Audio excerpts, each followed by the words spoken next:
Sandoval, may dalaw ka. Oh! Oo yan, baka si Pepay na yan.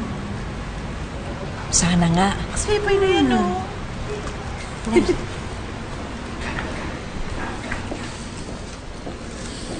Sana si Pepay na. Oo nga eh. Anak! Mama!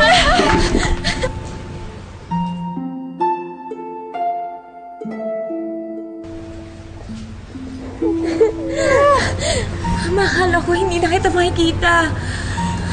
Bakit anak? Ano ba nangyari sa'yo? Sabihin mo sa akin. Ano ba nangyari? Mahabang kwento po, Aling Amanda. Pero ang importante po, nandito na po kami ngayon at magkasama kayo.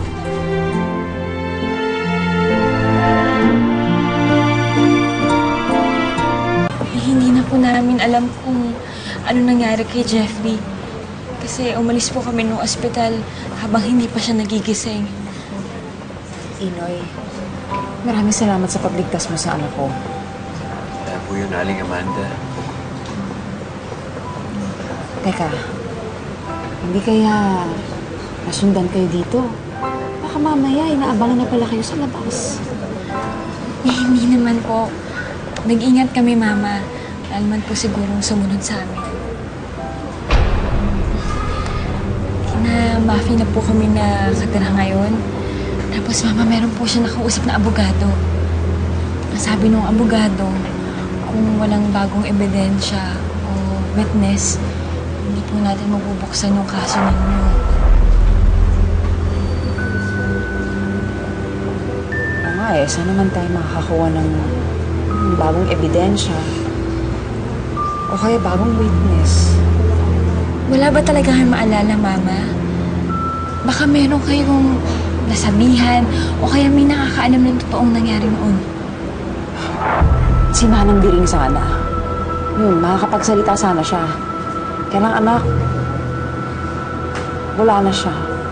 Namatay sa atake sa puso. Baka po si Manang Biring, meron siyang nasabihan. Baka meron siyang nasabihan na kamag-anak.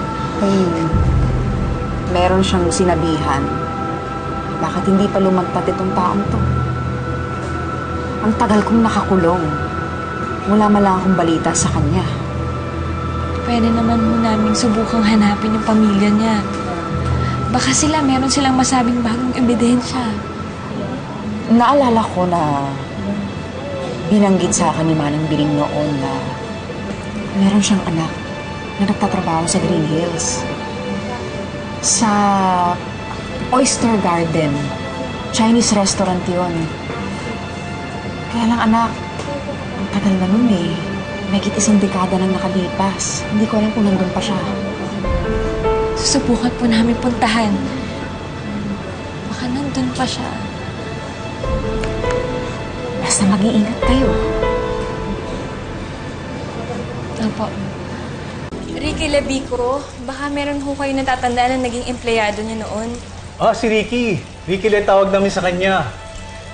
Siya yung cook namin. Pero matagal na siyang wala dito dahil nagkasakit ang nanay niya. Nagtayo na siya ng karideri sa kanila. Yung nanay niya si Biring? Ah, oo, naalala ko. Nag-ipon pa kami ng donasyon para sa pagpapagamot sa nanay niya. Ibig sabihin ho, hindi pa ho patay si Aling Biring? Buhay pa siya? Oo naman, buhay pa siya. Teka, ano ba kailangan niyo kay Ricky? Hindi ho kami kay Ricky may kailangan. Kay Aling Biring ho, yung nanay niya. Baka naman ho meron kayong contact number o alam niyo kung saan siya nakatira. Ah, pasensya na ha. Wala na kaming contact number sa kanila eh. Inoy! Ang laki-laki ng Maynila. Saan natin hahanapin si Kuya Ricky? Pepay, huwag kang mawala ng pag-asa. Mahahanap din natin siya. Ang importante, hindi patay si Aling Biring. Pwede siyang tumistigo sa atin. Kahit papano, may pag-asa pa rin tayo na mapalaya ang mama mo. Bitin ba kayo? Abangan dahil mas maganda ang mangyayari bukas. Huwag kayong bibitaw. At kung may na-miss out kayo, balikan lang ang mga episodes sa Magkaibang Mundo. I-click lang ito at mag-subscribe na para makahabol sa storya namin.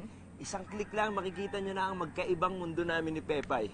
Hep hep happy mga kapunso!